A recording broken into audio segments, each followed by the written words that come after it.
I'm Jonathan Tomkin from the University of Illinois. This week we're talking about energy. Energy is very important. The modern world runs on energy and our high standards of living depends on it. We have a problem though. Most of the energy that we get today comes from fossil fuels. And this has two big issues. The first one, as we saw last week, is the use of fossil fuels leads to climate change.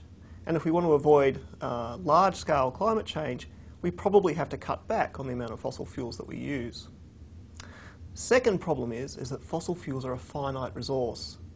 So if we're talking in a sustainability context, we might wonder, is there enough? And if there isn't enough, do we have alternative sources of energy, like renewable sources of energy, that we can use to replace it, to meet that need?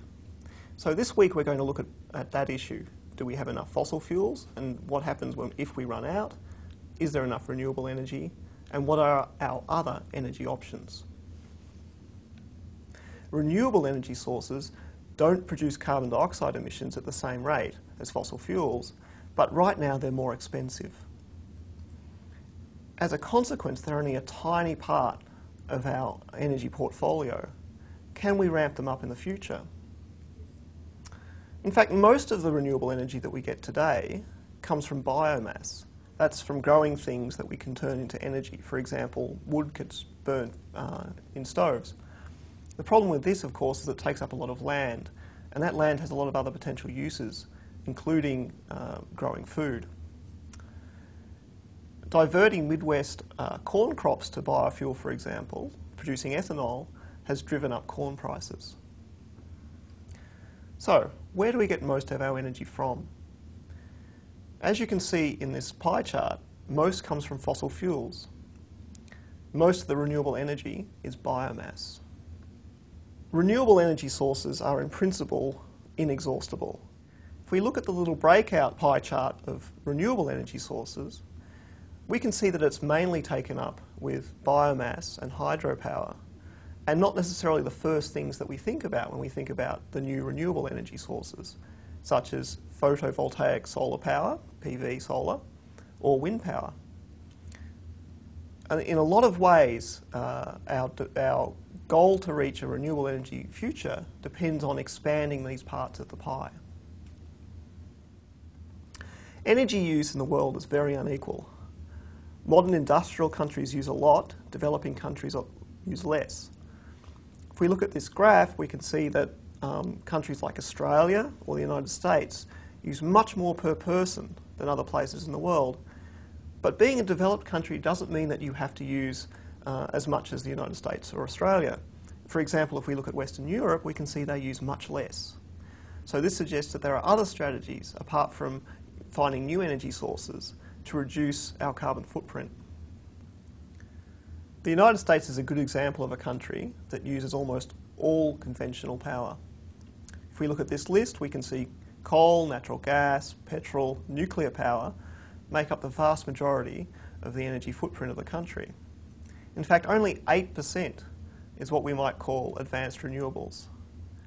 So countries like the United States, which use most of the energy today, are the ones that have to make the biggest changes if we're going to move to a renewable energy future. US renewables are dominated by hydropower, and although there is some scope for increasing the amount of hydropower, there's not very much. And in fact, in a lot of places in the country, dams being used for hydropower are being taken out because they disrupt local ecosystems, for example, fish life cycles. So we're not living in a post-conventional energy world yet, but there are big trends going on in the background. Firstly, let's look at this example of wind power. Wind power in the United States is growing exponentially. It doubles every 3 years or so. Looking at trends like this, we can see that wind power could make a much bigger contribution to the grid than it does today. Furthermore, energy use in many advanced economies is declining. In this case, we can see that the United States uses much less energy for each dollar of GDP.